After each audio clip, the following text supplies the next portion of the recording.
When Abram was 99 years old, Yahweh appeared to Abram and said to him, I am God Almighty. Walk before me and be blameless. I will make my covenant between me and you and will multiply you exceedingly. Abram fell on his face. God talked with him, saying, As for me, behold, my covenant is with you. You will be the father of a multitude of nations.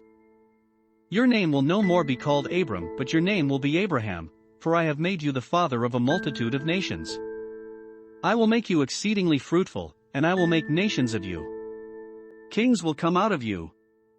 I will establish my covenant between me and you and your offspring after you throughout their generations for an everlasting covenant, to be a God to you and to your offspring after you. I will give to you and to your offspring after you the land where you are traveling, all the land of Canaan, for an everlasting possession.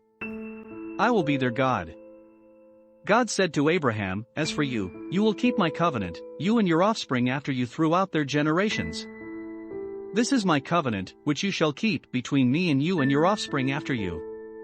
Every male among you shall be circumcised. You shall be circumcised in the flesh of your foreskin. It will be a token of the covenant between me and you. He who is 8 days old will be circumcised among you, every male throughout your generations, he who is born in the house, or bought with money from any foreigner who is not of your offspring. He who is born in your house, and he who is bought with your money, must be circumcised. My covenant will be in your flesh for an everlasting covenant. The uncircumcised male who is not circumcised in the flesh of his foreskin, that soul shall be cut off from his people. He has broken my covenant.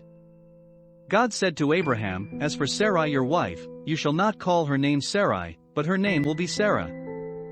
I will bless her, and moreover, I will give you a son by her. Yes, I will bless her, and she will be a mother of nations. Kings of peoples will come from her. Then Abraham fell on his face and laughed, and said in his heart, Will a child be born to him who is 100 years old? Will Sarah, who is 90 years old, give birth? Abraham said to God, Oh, that Ishmael might live before you. God said, No, but Sarah, your wife, will bear you a son. You shall call his name Isaac. I will establish my covenant with him for an everlasting covenant for his offspring after him. As for Ishmael, I have heard you. Behold, I have blessed him, and will make him fruitful, and will multiply him exceedingly. He will become the father of 12 princes, and I will make him a great nation. But I will establish my covenant with Isaac, whom Sarah will bear to you at this set time next year. When he finished talking with him, God went up from Abraham. Abraham took Ishmael his son, all who were born in his house, and all who were bought with his money, every male among the men of Abraham's house, and circumcised the flesh of their foreskin in the same day, as God had said to him. Abraham was 99 years old when he was circumcised in the flesh of his foreskin. Ishmael, his son, was 13 years old when he was circumcised in the flesh of his foreskin. In the same day both Abraham and Ishmael, his son, were circumcised. All the men of his house, those born in the house, and those bought with money from a foreigner, were circumcised with him.